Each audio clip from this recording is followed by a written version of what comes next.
This is like a birthday, like being newborn in a way. Yeah. And we celebrated big time, like a week before and even the week after. We're just enjoying what is happening, and I'm just embracing like what's coming back.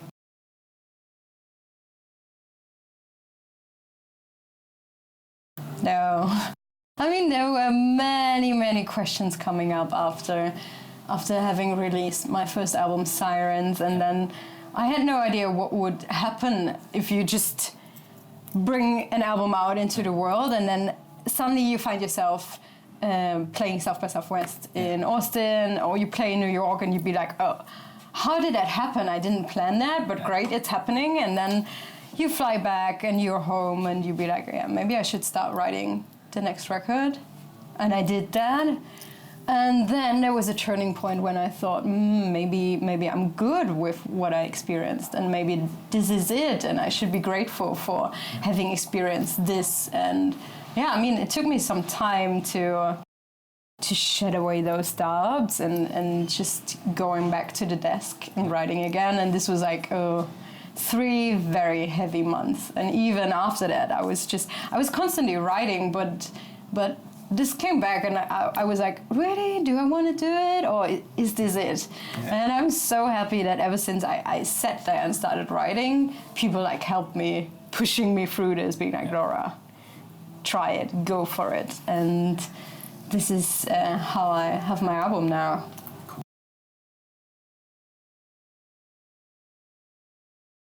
I mean, before I was, and after I decided to write number 2, I thought about the way it should sound. This was like my second thing on the list. Like first, I wanted to have a big vibe in my record. It was so important to me to have everyone in the studio and play their instruments, and I wanted to have the chance to get in front of the amp and just feel what's coming out of it, feeling the bass and like all the energy, seeing my musicians sweat.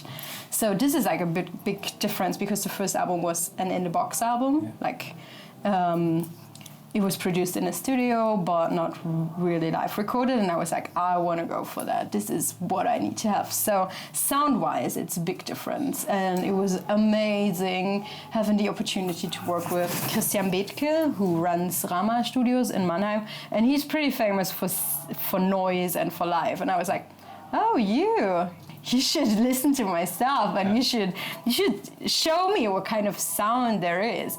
And that was so nice working with him, because I was like, this is my demo and I expect the song to be like this and that. And I talked to him with feelings. I feel it that way. I wasn't like, I need to have a Fender reverb twin with pedals, blah, blah, blah.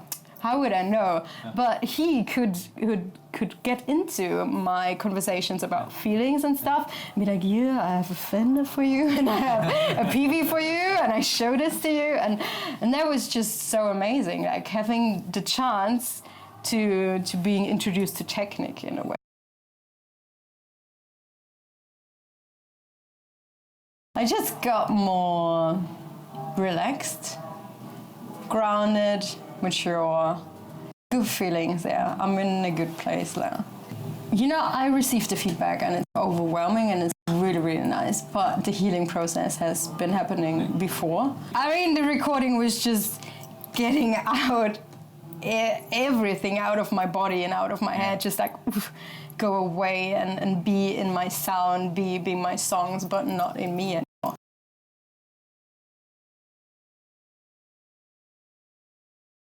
Maybe it started when I was starting writing. I don't want to say I'm over this, and of course I love to read nice things because I didn't expect that. I was expecting like no one would notice, or everyone would be like, oh, this is the new Laura Carbone, it's a 5.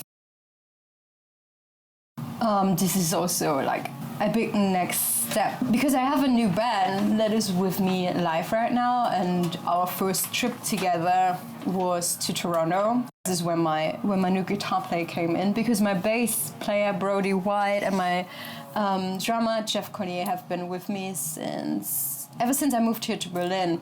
Actually, I moved here to Berlin and I had no band, but I said yes to a 2-week tour with Invasion, which is kind of... But anyways, I did it because I thought I'm in Berlin, I can find good people.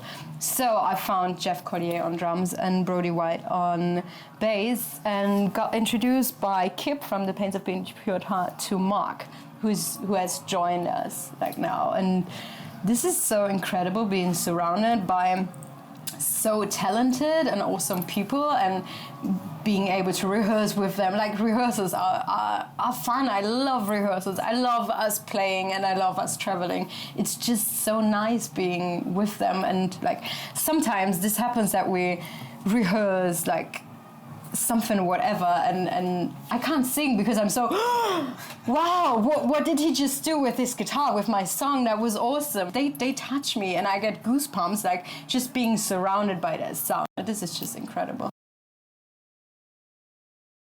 Every time when I write or compose, I can instantly imagine something in my head, and this is like as if my head is telling me a story, and I just put it into MP3 or a WAV file, whatever.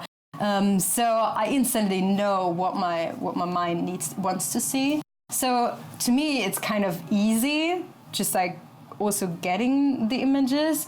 But of course, this is like a way to express yourself, and I always see it like that. Like, I have the chances to do this, so I'm gonna do that.